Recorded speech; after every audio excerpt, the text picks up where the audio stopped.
Welcome to Truth Report, the show that peels back the layers of power, exposing the hidden realities behind the headlines.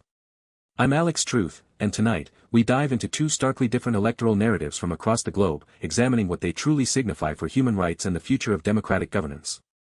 And I'm Maya Clarity. From the seemingly absolute electoral triumph in the Caribbean nation of Barbados to a seismic political shift in the sprawling South Asian giant of Bangladesh, we're witnessing profound moments that redefine power. These aren't just election results, they are critical junctures for accountability, representation, and the very structure of civil society. We'll be scrutinizing how these power dynamics are established, maintained, and sometimes, dramatically overthrown. What does an overwhelming mandate truly mean for a nation's checks and balances? And what happens when a long-standing leader falls, paving the way for a supposedly historic new chapter? Tonight, we ask who genuinely benefits from these shifts, who loses, and what lessons these events offer us about the global state of democracy. We're digging deep into the implications for citizens, for opposition voices, and for the fundamental rights many take for granted. Stay with us as we uncover the true stories behind the vote counts, here on Truth Report. Our first story takes us to the vibrant Caribbean island of Barbados, where Prime Minister Mia Mottley has just secured her third election victory. According to The Guardian, her Barbados Labour Party, or BLP, has achieved an astonishing clean sweep, winning all 30 seats in the House of Assembly. This is an unprecedented level of dominance for any single party in a parliamentary democracy. While the summary provided by The Guardian highlights Mottley's strong global profile, indeed, she's built one of the strongest of any Caribbean leader. We must look beyond the initial celebratory headlines and ask what this kind of absolute power truly means for the domestic political landscape. A clean sweep, 30 out of 30 seats, effectively eliminates a formal parliamentary opposition. While it showcases immense popular support from Mottley and the BLP, it simultaneously erases the institutional mechanism for scrutiny, debate, and challenge that is fundamental to a healthy democracy. Who holds the government accountable when there's no opposing voice within the legislature? Exactly, Alex. This isn't merely about losing a few seats, it's about the complete absence of an alternative viewpoint in the legislative chamber. Opposition leader Ralph Thorne was unseated, leaving no official space for dissenting voices to directly influence policy or interrogate governmental decisions from within Parliament. This creates a very real risk of unchecked power. Mottley's global profile, as The Guardian notes, has largely been built on her advocacy for climate justice and financial reforms for small island developing states. These are critical issues, and her leadership on the international stage is commendable. However, domestic governance operates on a different set of principles, requiring robust internal mechanisms for accountability, which this election outcome severely compromises. The democratic ideal thrives on the contest of ideas, vigorous debate, and a system of checks and balances designed to prevent the concentration of power. When a ruling party controls every single seat, the very foundation of this ideal is undermined. Policy decisions, budgetary allocations, and even amendments to the Constitution could pass without any meaningful legislative challenge. This situation raises profound questions about the long-term health of Barbados's democratic institutions. While a strong mandate can lead to efficient governance, the absence of an opposition can quickly lead to complacency, a lack of innovation stemming from unchallenged ideas, and potentially, a drift towards authoritarian tendencies, even if unintentional. It also places an enormous burden on civil society, independent media, and the judiciary to step up and provide the necessary checks. But these informal mechanisms, while crucial, often lack the institutional power and resources that a formal parliamentary opposition possesses to hold the government truly to account. So, who truly benefits from this extraordinary outcome in Barbados? Clearly, Prime Minister Mottley and her Barbados Labour Party benefit from an unparalleled ability to implement their agenda without legislative hurdles. This could lead to swift policy execution and potentially, further economic development if managed responsibly. Conversely, the clear losers are the principles of parliamentary democracy and the citizens who rely on a balanced political system to represent their diverse interests. The lack of an official opposition means that minority viewpoints, alternative policy proposals, and even legitimate grievances may find no institutional platform to be heard or acted upon. The broader implications for power structures in the Caribbean are significant. This outcome could be seen by some as a model of decisive leadership, but for others, it stands as a stark warning about the dangers of democratic erosion, where the mechanisms of election deliver not diverse representation, but a monolithic bloc. It reinforces the idea that an election, while a fundamental democratic tool, is only one part of the equation. The quality of democracy is also measured by what happens between elections, the space for dissent, the protection of rights, and the functionality of checks and balances. Barbados's situation, as reported by The Guardian, presents a fascinating, yet concerning, case study. Now, let's pivot dramatically to South Asia, to Bangladesh, where a historic election has just concluded. According to Al Jazeera, tens of millions of voters participated in a crucial vote that could reshape the nation's political and economic future, following what the report describes as Hasina's downfall. This phrase, after Hasina's downfall, is critical, Alex.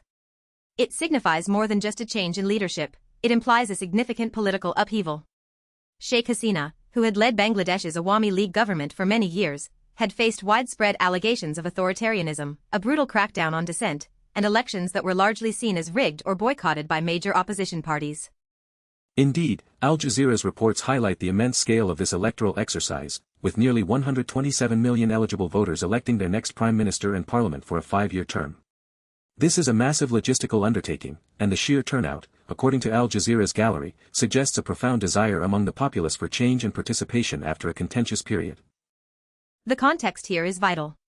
Sheikh Hasina's tenure was marked by accusations of consolidating power, silencing critics, and undermining democratic institutions.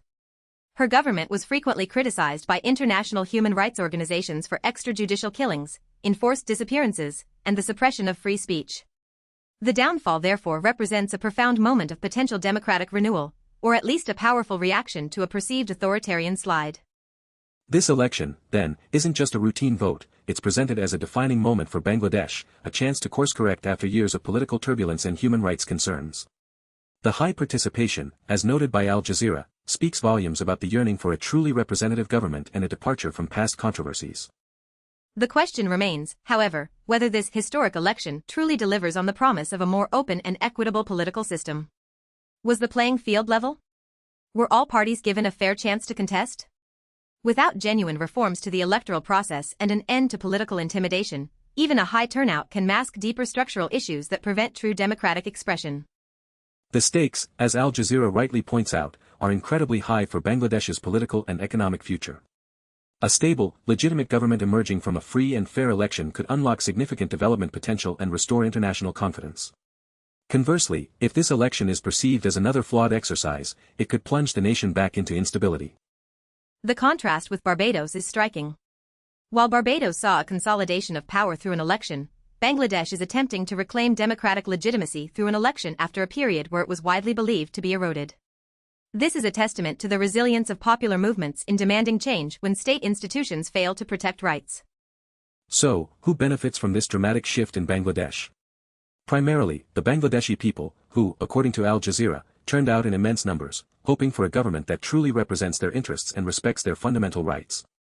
It's an opportunity for a fresh start, free from the shadow of alleged past abuses and political repression. New political forces, previously marginalized or suppressed, also stand to benefit significantly. This election offers them a chance to enter the political arena and contribute to shaping the nation's future. It could lead to a more diverse and representative parliament, fostering robust debate and policy formulation. On the other hand, the clear losers are the old power structures and individuals who benefited from the alleged authoritarianism and corruption of the previous era. This electoral process, if truly transparent and fair, dismantles their control and demands accountability for past actions. The risks, however, are substantial. A fragile transition could still lead to new forms of manipulation, or a failure to address the deep-seated issues that led to Hasina's downfall in the first place. The international community will be watching closely to ensure that the promise of this historic election is fully realized, and that human rights are genuinely protected going forward. This brings us to the broader power structures at play. The Bangladesh election is a powerful example of how persistent popular pressure and deep dissatisfaction can force a political reset, even against entrenched leadership. It underscores the global struggle for genuine democratic participation against authoritarian tendencies that can creep in under the guise of stability.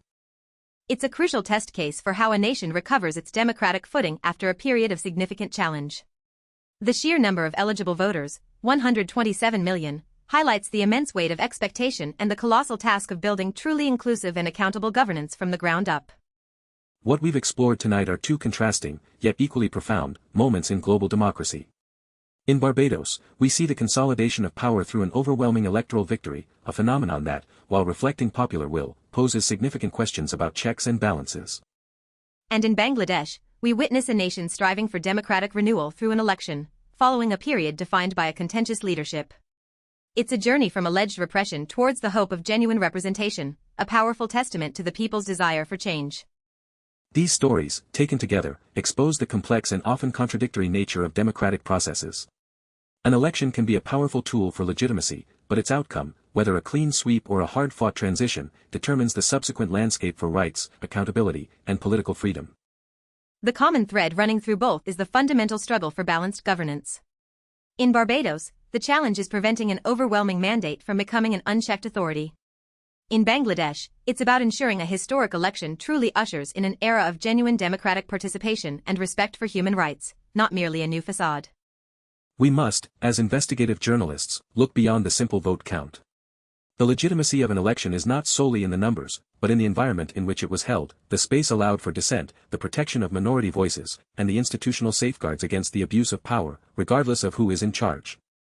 These events remind us that democracy is not a static state, it's a constant negotiation, a fragile balance that requires vigilance from citizens, robust institutions, and an unwavering commitment to human rights.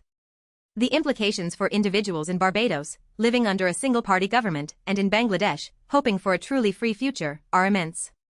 The narratives unfolding in Barbados and Bangladesh are stark reminders of the ongoing global battle for rights, transparency, and genuine representation. From parliamentary dominance to popular upheaval, the pathways to power are diverse, but the principles of accountability must remain constant. As these nations navigate their respective futures, the responsibility falls on all of us to remain vigilant, to scrutinize the actions of those in power, and to demand that the promises of democracy translate into tangible protections for all citizens, irrespective of their political alignment. We will continue to follow these stories, challenging official narratives and bringing you the deeper truths that shape our world. Thank you for joining us on Truth Report. For Alex Truth, I'm Maya Clarity. Good night.